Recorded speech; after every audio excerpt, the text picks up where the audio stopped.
One Assassination Under God is the title track. It's also the first song on chapter 1. I chose this to introduce the story that I was going to be telling on both of these albums. It's the beginning. I knew that I was going to address where I was at the time, where I had been, and where I knew that I needed to be, that I would end up eventually. Some of the inspiration when I was writing the words to this was drawn from a collection I had started building up of images that I identified with.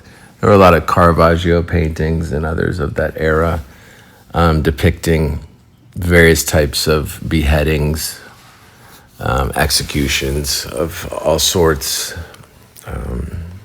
firing squads. There was one illustration that I saw where a horse was tied to each limb of the person they were killing, and it ripped the person apart when the horses were set free. There was another one in which a person was sewn into a live animal, and then it was set free to run off of a cliff. And that one was really disturbing, and for whatever reason, I really identified with that one. One thing that I did notice, though, when I was looking at all these images, is that it seemed to me that it was less about justice for the crowds of people involved in these things. It was more about the desire to see blood and to see suffering. So I thought that was very telling. Musically, with this song, I knew that it needed to be dramatic, cinematic, and military at times. And then when we got to the chorus, I wanted it to be a very melancholy release so that it was able to capture all the emotions that I was feeling. When I got to the end of the song where I scream the word assassination, I think it was probably one of the most defining and important moments in my entire musical career. When I listen to it now, I still get chills, and when I perform it live, also it really gives me a lot of complicated emotions go along with it. No Funeral Without Applause was an interesting song. It began lyrically with the line, "All that's lost and all that's forgotten will have no funeral without applause." And I presented that to Tyler, and the guitar melody that begins the song sort of grew from that. And this song, I feel like I was still in a state of mourning when I wrote this. And I guess I was mourning a life that I thought I had lost, but hadn't yet come to realize it wasn't one that I would want anymore. This is another song that when I hear it and when I sing it live, it really brings a lot of emotions to the top for me. But now it's more of a remembrance of something that I lived through rather than any sort of eulogy for myself or any sort of sadness for something that I didn't really understand how to face other than to speak through a song.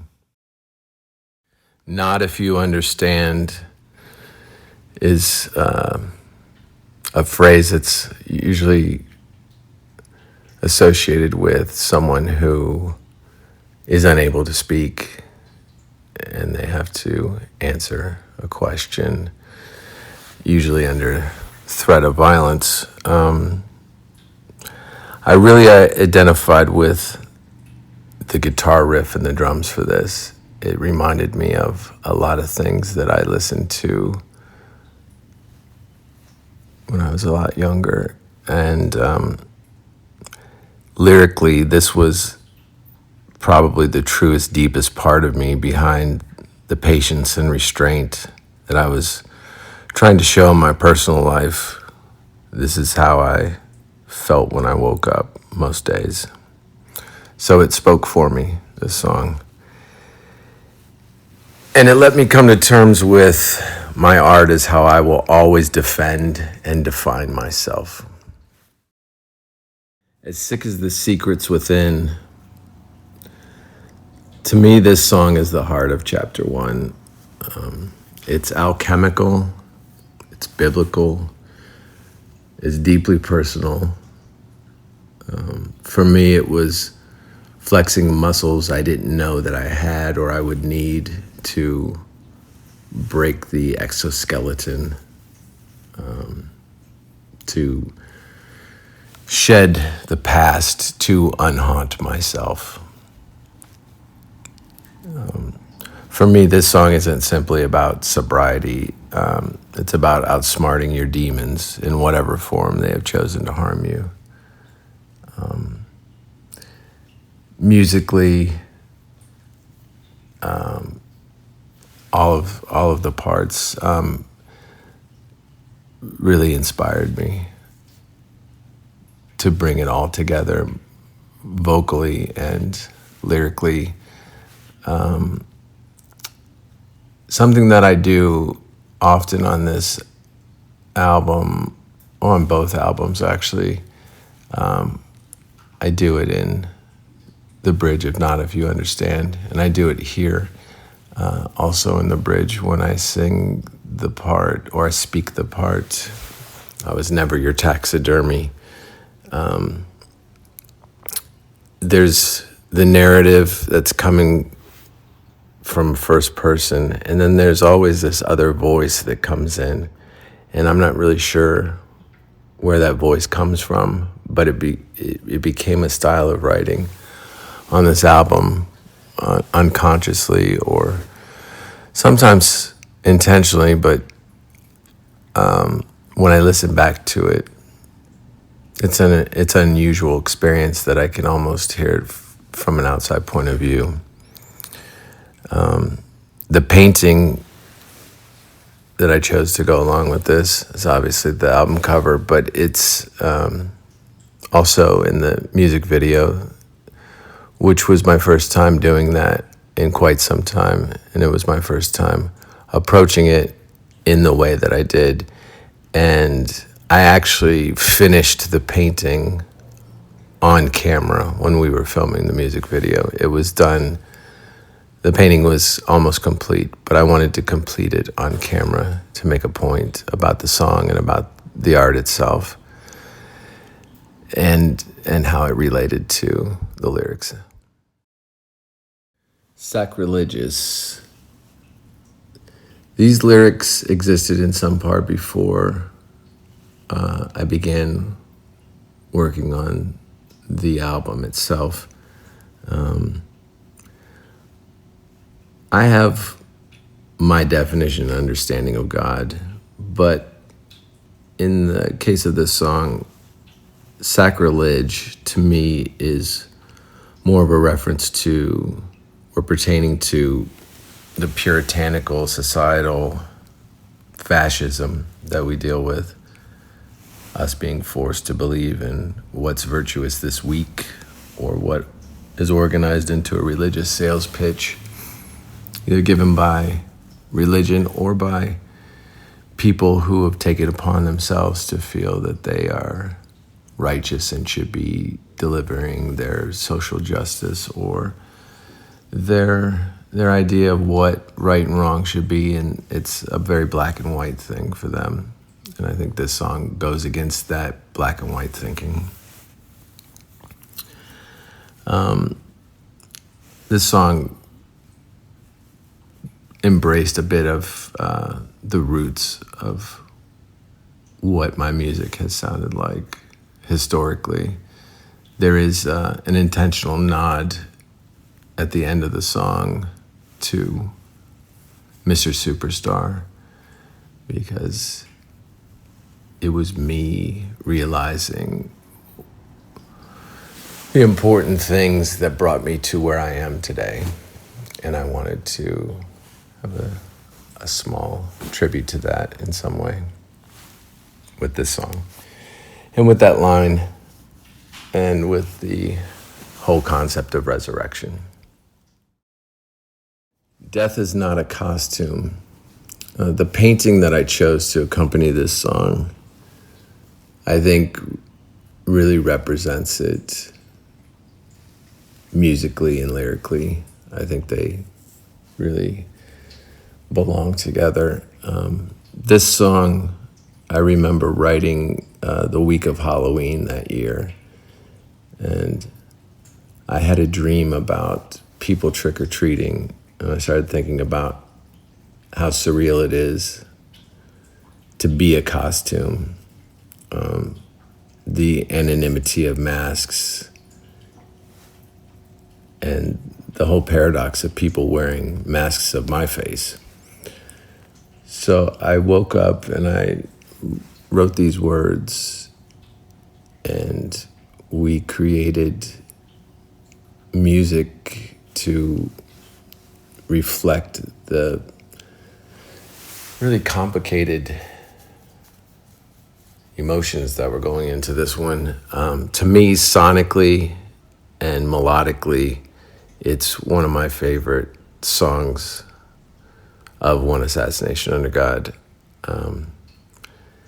So I really enjoy playing this song live, and it's one that I enjoy going back and listening to a lot as well. Meet Me in Purgatory, musically, I'm really pleased with the post-punk guitars and the beat that we accomplished making this song. This period of writing the album still felt very much like I was in the cocoon phase in my own personal purgatory. I wanted to address my feelings of fear and uncertainty, but I also wanted to explore the romance and real love that I was experiencing with my wife.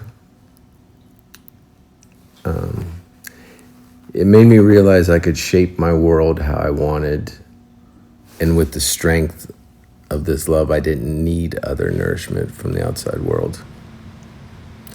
So for me, this was a new approach to talking about love in a song. I don't think I've ever addressed it quite like this. Raise the red flag. I knew right away this song was going to be a mission statement for chapter 1. No apologies will be accepted from those who doubted or betrayed me. When you're confident in yourself and in the truth, people who lie look like utter fools and amateurs. And this song is really the anthem for that mentality. Sacrifice of the Mass. The song brings to an end chapter 1. I remembered a small black book that belonged to my father. It was part of Catholic church services and funerals, and it said the sacrifice of the Mass on the cover of it. I guess that was the inspiration to choose that as the title. This was probably the hardest song on the record for me to write. Musically, it's very beautiful, very raw, haunting.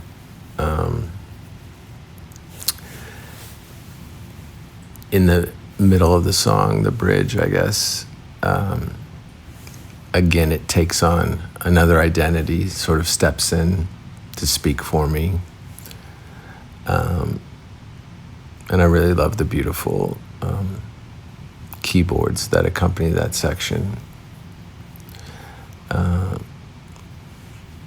I guess I never really allowed myself to properly face the reality of losing both of my parents.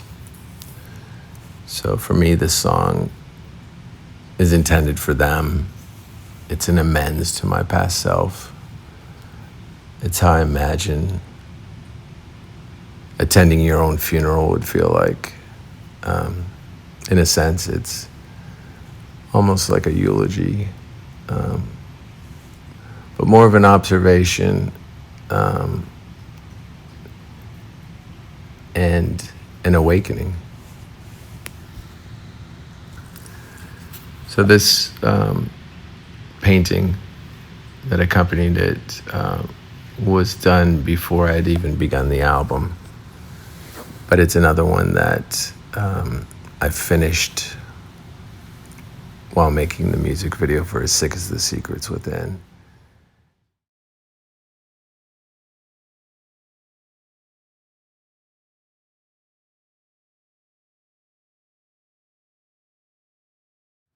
Unalive.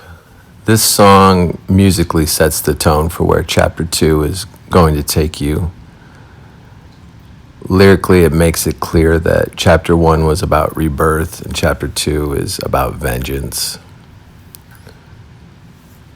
Or in some ways, it also reminds me of my childhood Bible studies with the Old and New Testaments. I think there's an absurdity that you would replace words about death by using an antonym or the prefix "un" with the word alive. But I chose to manifest it for myself here as a magic word like abracadabra. This song for me works like a nursery rhyme or a spell. It's an incantation that conjures who I knew I would need to become who I am now. Don't answer the door.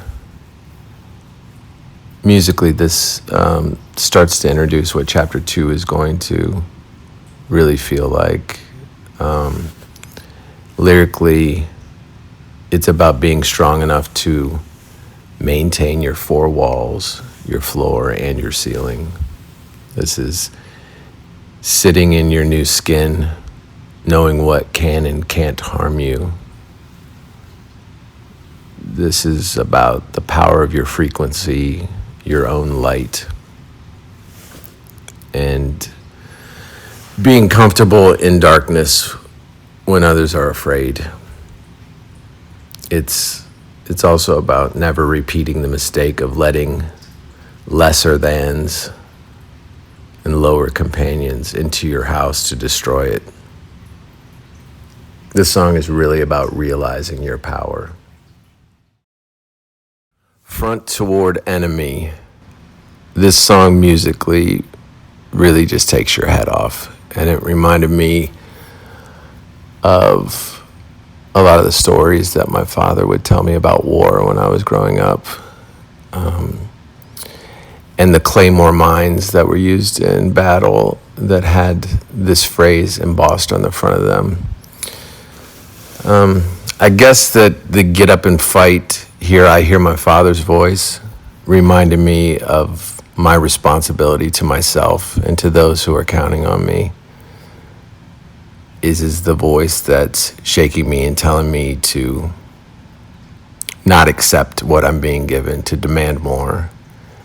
And it's me passing along that message to everyone else, that we aren't going to be subjected to your fraudulent posturing and artless, godless existence.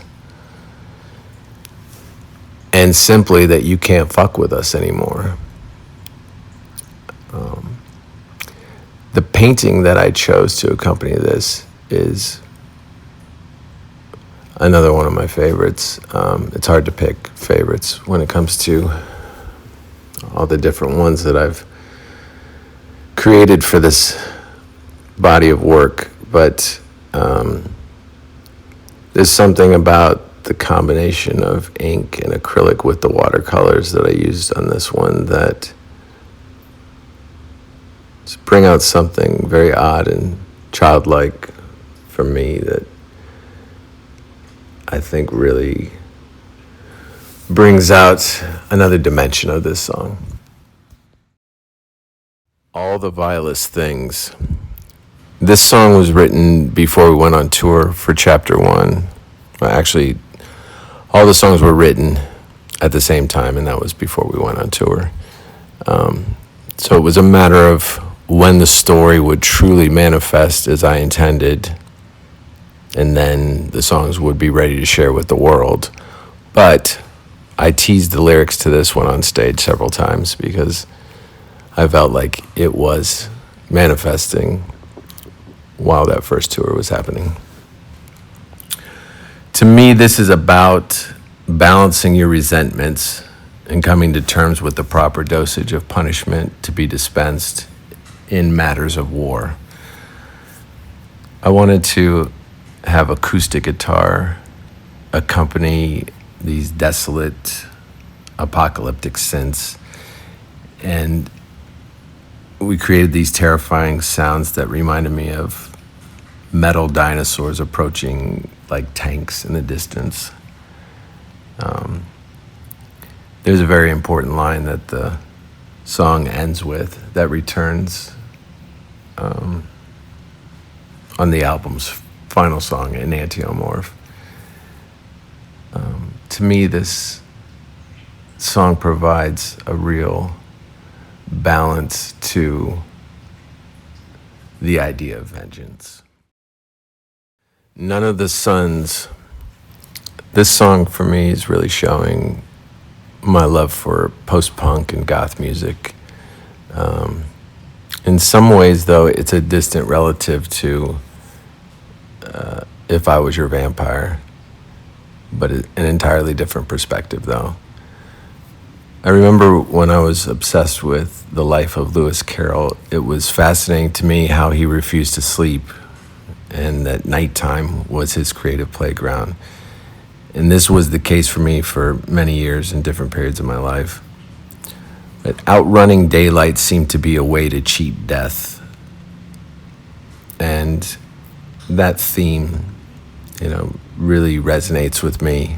Also, the film Toby Dammit was a bit of an inspiration for the atmosphere of this song lyrically. The painting that I chose to accompany this is a version of me that's caught somewhere between these two worlds of day and night. Lucifer's Teardrop. This title was inspired by a painting from 1847 called The Fallen Angel. But I wanted to write about the way it feels to be cast out or thrown aside and how it weaponized my heart and pushed me to rethink how and what I love. For the painting that I chose to accompany this song, I used a much darker palette and mixed up the media with ink, watercolor, oil pastel. The only thread that remains from my inspiration, The Fallen Angel, is the dead blue of the sky. The Arsonist. This is the moment when the narrative of the entire story, chapter 1 and 2, crystallizes into a battle stance. The pen isn't mightier than the sword, it is the sword. And like the painting I created for this song, the burned scar tissue here has formed an armor. Exit Wound. When I was painting Necromancer for the album cover, I was also working on the lyrics for this song. The image reminds me a lot of the character of Death in the Ingmar Bergman film, The Seventh Seal. In the bridge of this song, I return to the idea of one.